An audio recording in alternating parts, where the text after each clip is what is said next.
Okay, so we are repurposing a frame, and you can see that the canvas will cover a repurposed frame. So if you are going to throw out an old canvas frame, I would recommend not to do so, because when you print a canvas, you can print and cover it so that when the canvas folds, you can't see underneath. You can also have white tape that you can put if you still do see any staples. So I'm going to show you guys how to stretch a canvas print. Obviously you measure it out and you just try to center it, right, left, top, bottom, and you can see there I have to make an adjustment. I have more on this side, so I just moved it over some. I made that. There we go.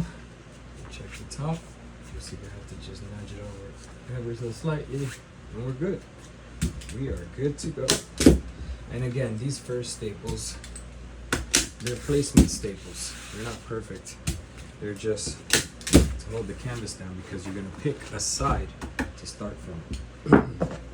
Okay, you're going to need a canvas plier. You don't have to put too much tension on the first side, but again, you want to make sure that you're putting just enough force. And on the corners, I do 2 at the very edge, because it helps to fold the corners. Then I will go here all the way to the edge, and then if you get to the corner, you want to do 2 staples, so we did there. Okay, you flip it over. In my experience, I normally use the canvas plier, and it takes off a staple. But you see what happens here is you have to take the staple out with the plier. That damages the plier's teeth. So what I would recommend is getting a decent sized plier so you can have some great leverage. It makes it very easy to take out even compressor staples. So the canvas plier, these teeth are very important so that it gives you good grip. All right.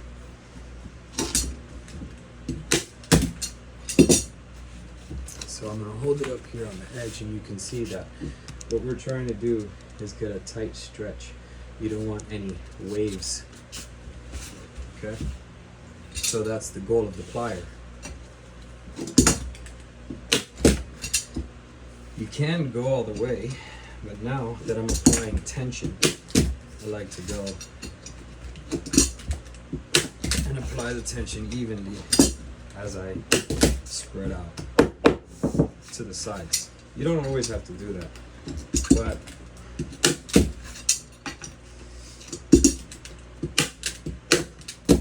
it helps to prevent the waves from coming out on the side.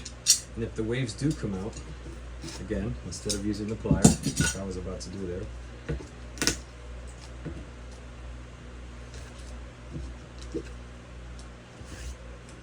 okay, you identify where the wave is at, take out the staple, and replace it with a little more tension. Okay, and on the edge, you put 2. We're good to go. Top and bottom now. Okay, just to check on the progress, this is what it's coming out to. And you'll see that when we put the tension, any wrinkles come out of the canvas quite easily. And if you ever get a wrinkle that you're really having a hard time trying to get out, then you can use a steamer on the back side to get the wrinkle out. So a little fun fact. So you take the placement staple out, grab the pliers, and just put a little more tension, okay? We'll do it on the bottom side as well.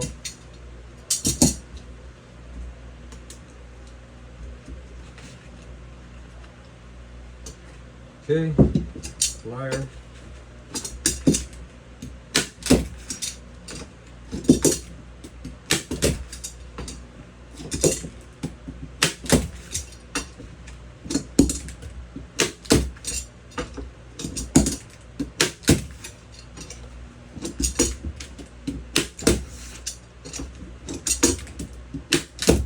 Now, as you approach the corner, what you want to do is, for the corner here, okay?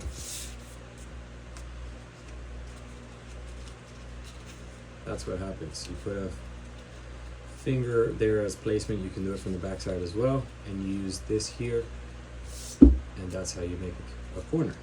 So you can fix that by getting the flap that comes up and twisting it out some.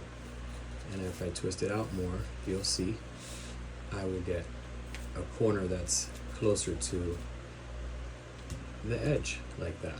Some people like it at an angle, or some people like to be uniform. So FYI, that's how you stretch a canvas corner. Okay, and when you grab it, you don't want to grab the bottom. You're grabbing the top portion where the fold was created. You put the tension and place 2 staples. Okay, off to the next side. I'll do the corner on this side.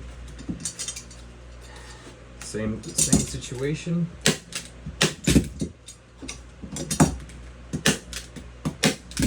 Okay. See there. And you can start to see some of the wrinkles have already begun to disappear. We're gonna get the rest of them out in a second.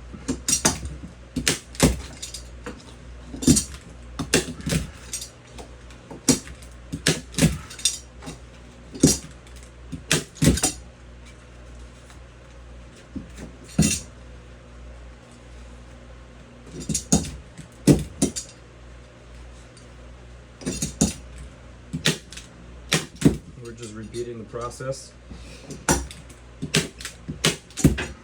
Okay.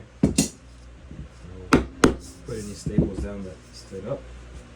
And you can see how that's a nice coming along and super clean so far. You'll see that these wrinkles are about to disappear in just a second.